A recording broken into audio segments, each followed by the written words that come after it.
LiberalViewer present. So Fox News spends a lot of time fawning over Karl Rove, who they refer to as a former senior advisor to President Bush rather than, say, Bush's politics czar, even though Rove was not only not confirmed by Congress, but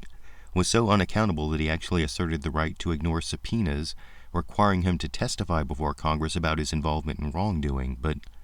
Fox News never questions Rove about his misdeeds or even asks him to justify the policies of his former administration, as you could see this week when Rove was on Fox News talking about Afghanistan with anchor Jon Scott, who, rather than asking Rove about how the Bush administration's under-resourcing in Afghanistan in favor of Bush's war of choice in Iraq left President Obama in the current mess he's in there, instead just asked Karl Rove softball questions like this one. What do you think, though, about the notion that the president, chose this one commander to run this this war in Afghanistan, handles the NATO troops as well as the American forces there? But there seems to be a lot of, second guessing, committee meetings, this meeting today with congressional leaders and so forth, seems to be a lot of second guessing as to what the military strategy should be. And now, it's not really accurate to refer to civilian control of the military as second-guessing what the military strategy should be, because, as I argued over 3 years ago in a video titled, "Does Bush Know Who Is in Charge of Strategy?", it's the president and not his military commanders who must formulate a long-term strategy for American military and foreign policy. But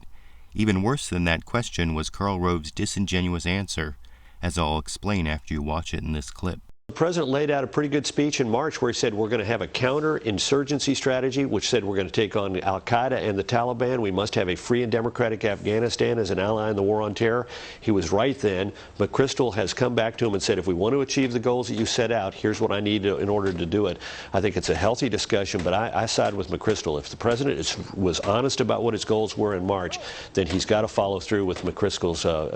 call for additional troops and resources and strategy. Now, when Karl Rove says that sending in more troops is the only way President Obama can show he was honest about his goals in March, I'm not sure Karl Rove is being honest himself, because he forgot to ever mention in his analysis an important change in circumstances since President Obama articulated his strategy in March, which again Rove described by saying, we're going to have a counter-insurgency strategy, which said we're going to take on al-qaeda and the Taliban. We must have a free and democratic Afghanistan as an ally in the war on terror. And that last part of the counter-insurgency strategy, the part about a free and democratic Afghanistan, while it may have been a laudable goal in March, is now a major missing element because the elections in Afghanistan in August, widely considered to be fraudulent, have exposed the corruption in Hamid Karzai's government that the Bush administration left for President Obama. And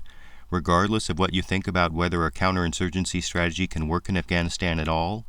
more troops can't defeat insurgents when they're propping up a government not viewed as legitimate by its own people,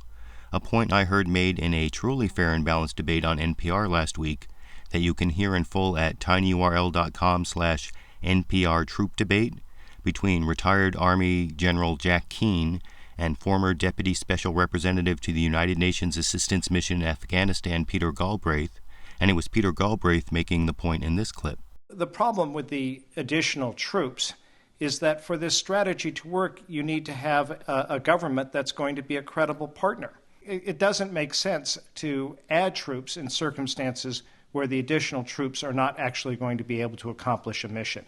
And that's a viewpoint I've never heard expressed in my many hours of Fox News watching, though I think a real journalist listening to Karl Rove say increasing troops in Afghanistan is the only way President Obama can stay honest to the goals he set last March should have at least brought up the August elections, the corrupt Karzai government they exposed, and particularly the role Karl Rove's former boss played in creating that corrupt government. But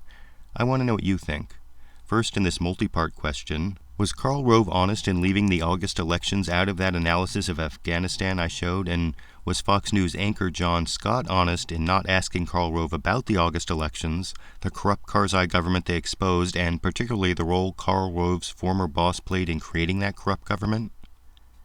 And on the bigger question of Afghanistan strategy, absent a recount, a runoff, or some other way of curing the corruption exposed by Afghanistan's elections, how should President Obama modify the strategy he articulated back in March to account for the Karzai government's lack of legitimacy with its own people? YouTube, you decide.